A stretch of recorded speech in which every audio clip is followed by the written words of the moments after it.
Hey all you bloggers, it is Storybook Saturday and today is The Balloon Tree by Edward Page Mitchell. The colonel said we rode for several hours straight from the shore toward the heart of the island. The sun was low in the western sky when we left the ship. Neither on the water nor on the land had we felt a breath of air stirring. The glare was upon everything. Over the low range of hills miles away in the interior hung a few copper-colored clouds. "Wind," said Briary. Kahlua shook his head. Vegetation of all kinds showed the effects of the long-continued drought. The eye wandered without relief from the sickly russet of the undergrowth, so dry in places that leaves and stems crackled under the horses' feet, to the yellowish-brown of the thirsty trees that skirted the bridle path. No growing thing was green except the bell-top cactus, fit to flourish in the crater of a living volcano. Kahlua leaned over in the saddle and tore from one of these plants its top, as big as a California pear and bloated with juice. He crushed the bell in his fist and, turning, flung it into our hot faces a few grateful drops of water. Then the guide began to talk rapidly in his language of vowels and liquids. Briary translated for my benefit. The god La loved the woman of the island. He came in the form of fire. She, accustomed to the ordinary temperature of the clime, only shivered before his approaches. Then he wooed her as a shower of rain and won her heart. Cactus was a divinity much more powerful than La, but malicious to the last degree. He also coveted this woman, who was very beautiful. Cactus's importunities were in vain. In spite, he changed her to a cactus and rooted her to the ground under the burning sun. The god La was powerless to avert this vengeance, but he took up his abode with the cactus woman, still in the form of a rain shower, and never left her, even in the driest seasons. Thus it happens that the bell-top cactus is an unfailing reservoir of pure, cool water. Long after dark, we reached the channel of a vanished stream, and Kahlua led us for several miles along its dry bed. We were exceedingly tired when the guide bade us dismount. He tethered the panting horses and then dashed into the dense thicket on the bank. 100 yards of scrambling and we came to a poor thatched hut. The savage raised both hands above his head and uttered a musical falsetto not unlike the yodel peculiar to the Valays. This call brought out the occupant of the hut, upon whom Briary flashed the light of his lantern. It was an old woman, hideous beyond the imagination of a dyspeptic's dream. "Omanana Gela'al!" exclaimed Kahlua. "Hail, holy woman," translated Briary. Between Kahlua and the holy hag there ensued a long colloquy, respectful on his part, sententious and impatient on hers. Briary listened with eager attention. Several times he clutched my arm as if unable to repress his anxiety. The woman seemed to be persuaded by Kahlua's arguments, or won by his entreaties. At last she pointed toward the southeast, slowly pronouncing a few words that apparently satisfied my companions. The direction indicated by the holy woman was still toward the hills, but 20 or 30 degrees to the left of the general course which we had pursued since leaving the shore. Push on, cried Briarly. "We can afford to lose no time." Section 2.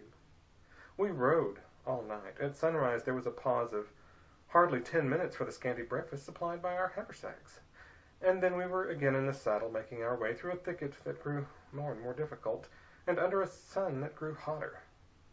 "Perhaps," I remarked finally to my taciturn friend, "you have no objection to telling me now why two civilized beings and one amiable savage should be plunging through this infernal jungle as if they were on an errand of life or death." "Yes," said he, "it is best you should know." Briary produced from an inner breast pocket a letter which had been read and reread until it was worn in the creases. "This," he went on, "is from Professor Quackversuch of the University of Uppsala. It reached me at Valparaiso." Glancing cautiously around as if he feared that every tree fern in that tropical wilderness was an eavesdropper, or the hood-like spades of the giant caladiums overhead were ears waiting to drink in some mighty secret of science, Briary read in a low voice from the letter of the great Swedish botanist. You will have in these islands, wrote the professor, a rare opportunity to investigate certain extraordinary accounts given me years ago by the Jesuit missionary Buteau concerning the migratory tree, the Cereus ragrans of Jansenius and other speculative physiologists. The explorer Spohr claims to have beheld it, but there is no reason, as you know, for accepting all of Spohr's statements with caution.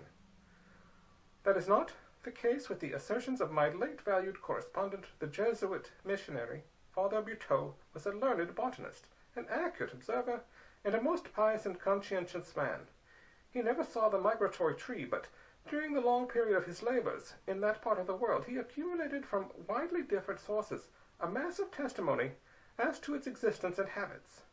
Is it quite inconceivable, my dear Briery, that somewhere in the range of nature there is a vegetable organization as far above the cabbage, let us say, in complexity and potentiality as the ape is above the polyp? Nature is continuous. In all her schemes we find no chasms, no gaps. There may be missing links in our books and classifications and cabinets, but there are none in the organic world. Is not all of lower nature struggling upward to arrive at the point of self-consciousness and volition? In the unceasing process of evolution, differentiation, improvement in special functions, why may not a plant arrive at this point and feel, will, act, in short, possess, and exercise the characteristics of a true animal? Briery's voice trembled with enthusiasm as he read this. I have no doubt, continued Professor Quatversach, that if I shall be your great good fortune to encounter a specimen of the migratory tree described by Buteau, you will find that it possesses a well-defined system of real nerves and ganglia, constituting, in fact, the seat of vegetable intelligence. I conjure you to be very thorough in your dissections. According to the indications furnished me by the Jesuit, this extraordinary tree should belong to the order of Cactaceae. It should be developed only in conditions of extreme heat and dryness. Its roots should be hardly more than rudimentary, affording a precarious attachment to the earth. This attachment it should be able to sever at will, soaring up into the air and away to another place, selected by itself, as a bird shifts its habitation.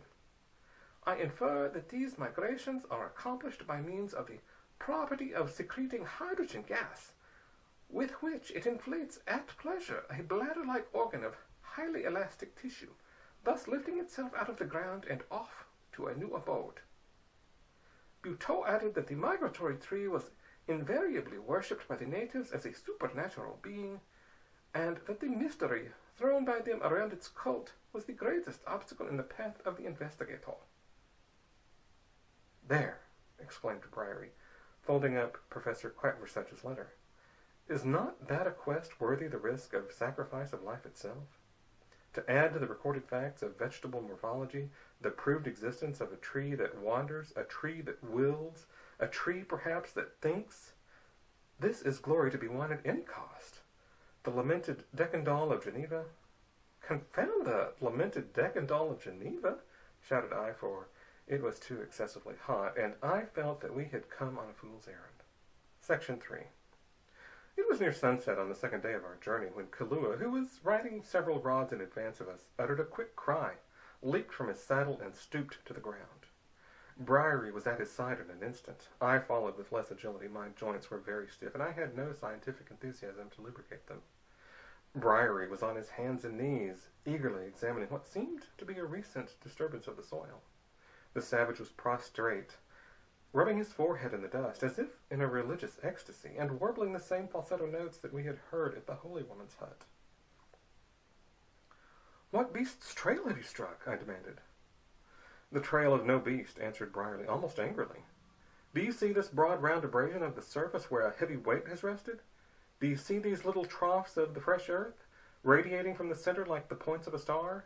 These are the scars left by slender roots torn up from their shallow beds. Do you see Kalua's hysterical performance? I tell you we are on the track of the sacred tree.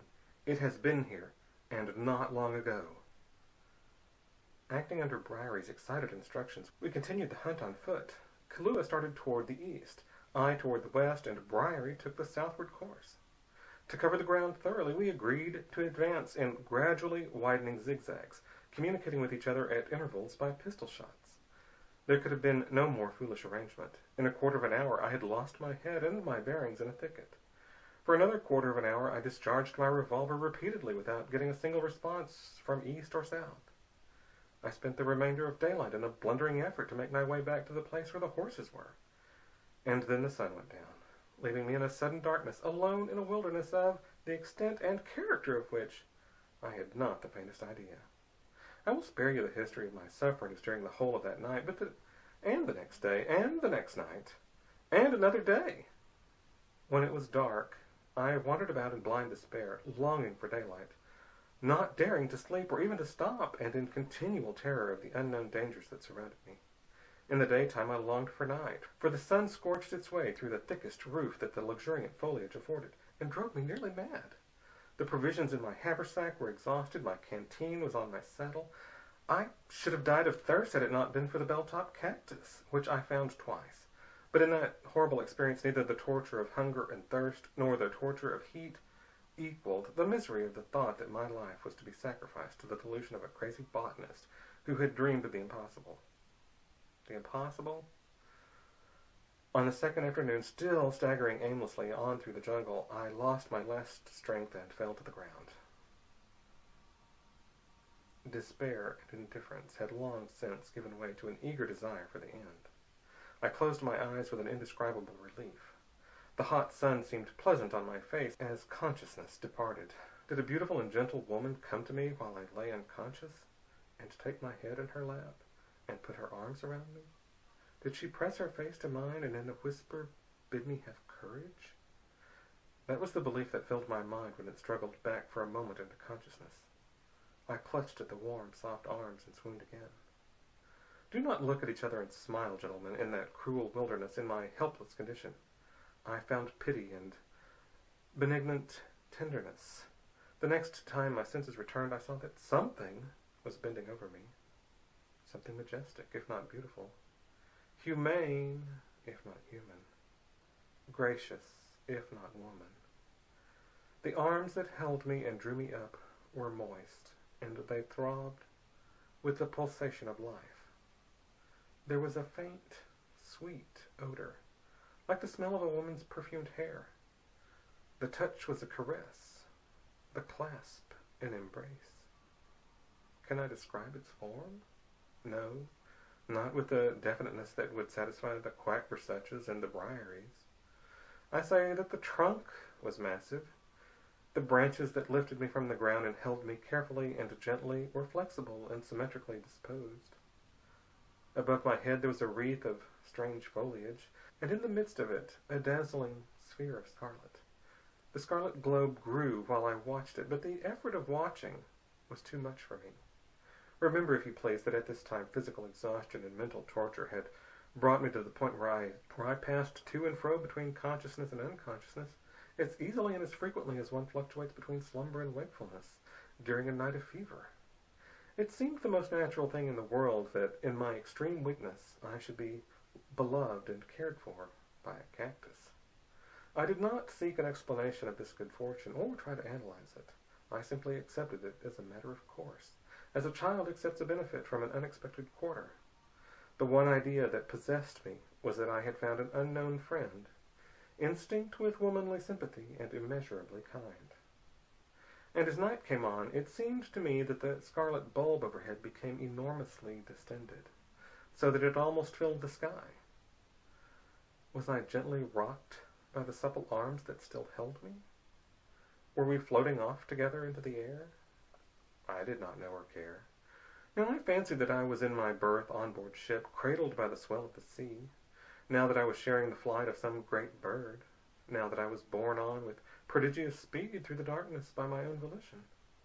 The sense of incessant motion affected all my dreams. Whenever I awoke, I felt a cool breeze steadily beating against my face. The first breath of air since we had landed. I was vaguely happy, gentlemen. I had surrendered all responsibility for my own fate. I had gained the protection of a being of superior powers. The brandy flask, Kahlua. It was daylight. I lay upon the ground, and Briary was supporting my shoulders. In his face was a look of bewilderment that I shall never forget. "My God!" he cried. "And how did you get here? We gave up the search 2 days ago." The brandy pulled me together. I staggered to my feet and looked around. The cause of Briary's extreme amazement was apparent at a glance. We were not in the wilderness. We were at the shore. There was the bay and the ship at anchor, half a mile off. They were already lowering the boat to send for us. And there to the south was a bright red spot on the horizon, hardly larger than the morning star. The balloon tree, returning to the wilderness. I saw it. Briary saw it. The savage Kahlua saw it. We watched it till it vanished. We watched it with very different emotions. Kahlua with superstitious reverence. Briary with scientific interest and intense disappointment. I with a heart full of wonder and gratitude. I clasped my forehead with both hands. It was no dream, then. The tree, the caress, the embrace, the scarlet bulb, the night journey through the air, were not creations and incidents of delirium. Call it tree or call it plant, animal, there it was. Let men of science quarrel over the question of its existence in nature. This I know. It had found me dying and had brought me more than 100 miles straight to the ship where I belonged. Under Providence, gentlemen, that sentient and intelligent vegetable organism had saved my life. At this point, the colonel got up and left the club. He was very much moved. Pretty soon Briary came in, briskly as usual. He picked up an uncut copy of Lord Bragmuch's Travels in Kerguelen's Land and settled himself in an easy chair at the corner of the fireplace. Young Traddles timidly approached the veteran globetrotter. "Excuse me, Mr. Briary," said he, "but I would like to ask you a question about the balloon tree. Were there scientific reasons for believing that its sex was—" "Ah," interrupted Briary, looking bored. "The colonel has been favoring you with that extraordinary narrative? Has he honored me again with a share in the adventure? Yes? Well, did we bag the game this time?" "Why, no," said young Traddles. "You last saw the tree as a scarlet spot against the horizon." "By Jove, another miss," said Briary, calmly beginning to cut the leaves of his book.